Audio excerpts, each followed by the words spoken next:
It seems like every day the Earth is getting a little bit hotter, and well, it kind of is, both on land and sea, so we all suffer equally. Now, this chart is more holistic. It shows the past 65 million years of climate on Earth, and we can see that Earth has had warmer time periods. These are known as hothouse conditions, and they're pretty miserable. There's zero surface ice, the ocean is as warm as a hot tub, massive deserts, and the weather is just extreme and deadly. And based off the current projections, we may rapidly plunge back into a hothouse condition. Now, even though Earth has experienced this before, humanity hasn't.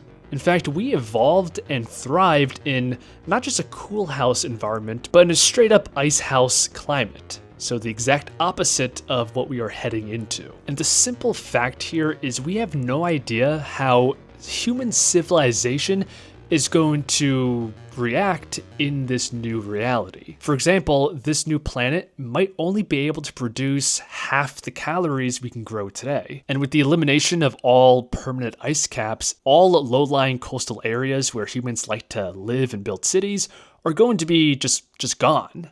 But humans, if nothing else, are a very clever species. I think that's the single best word to describe humanity. And when it comes to climate change, these are the two most promising pieces of data I have seen so far. Annual CO2 emissions for most advanced economies actually peaked over 20 years ago and have been declining ever since. Looking at CO2 emissions per capita, the pace of decline is even more impressive. And this reduction has happened while the consumption and production of energy per capita has remained largely the same, indicating that a greater percentage of this energy is coming from greener sources. Additionally, we have also witnessed a decoupling of GDP growth and CO2 emissions. And this is a big deal. For a long time, these two things were heavily correlated, but today, as previously mentioned, CO2 per capita has been declining while GDP per capita has been rising. This is proof that we can have a cleaner economy that can still grow and be just as productive. However, we still face massive challenges when it comes to climate change, and some of these issues are